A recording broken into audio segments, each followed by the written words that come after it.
to see how best we can help it. Okay. You know, India's trade deficit with China has hit 100 billion in 2022, $100 billion in 2022.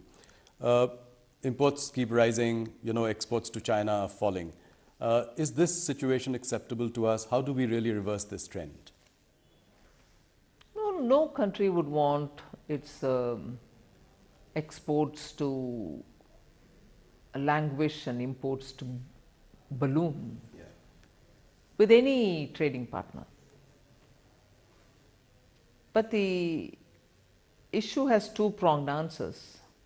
We should be conscious not to have to consume things which come, overly from only one destination. But that doesn't mean I'm imposing any view.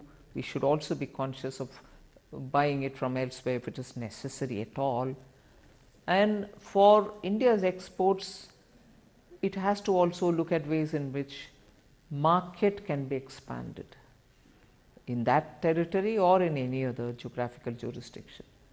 So it is always a twin game. It's like a pair of scissors. You have to look at both the sides.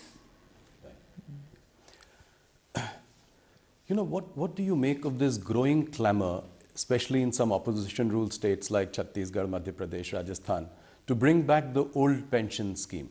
In fact, Deputy Chief Minister of Maharashtra, Devendra Fadnavis ji, has also spoken about this. He said he'll look into the matter. What is the government's view on this?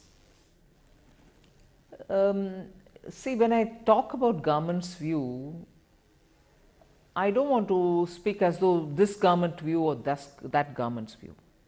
Who, after all, implemented it for the first time? After the decisions were taken at different layers of officialdom, the political dispensations which brought this in was not just NDA. UPA was actively those who brought it forward. The entire question of introduction of OPS, new pension scheme, was during the Congress's period. They didn't at that time talk about rollback. They didn't at that time talk about any, bringing the old system back or anything of that.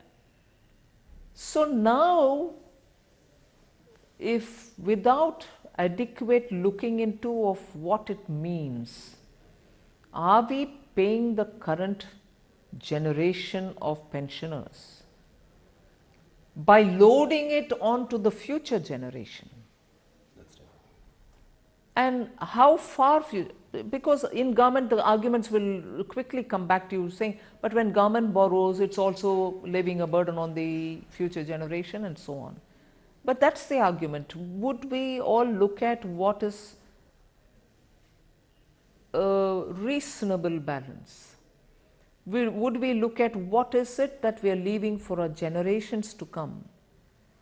Yes, you will have to have an economy running, you will borrow to a certain extent. But unless we have a complete understanding of this, the fiscal implication, the fiscal health of the state, not just today, for the next decades, to rush to a conclusion may not be. And I was glad to hear in one of the book release programs that I attended, Sri Montek Singh Aluwalia talk about it. It's not I'm taking up something which emerged out of a private conversation. Right. In a book release, publicly, when asked, he did respond. So it's not as if now we are talking on political lines. We have to talk on Indian economy, its strength, not just Indian economy as Government of India, but every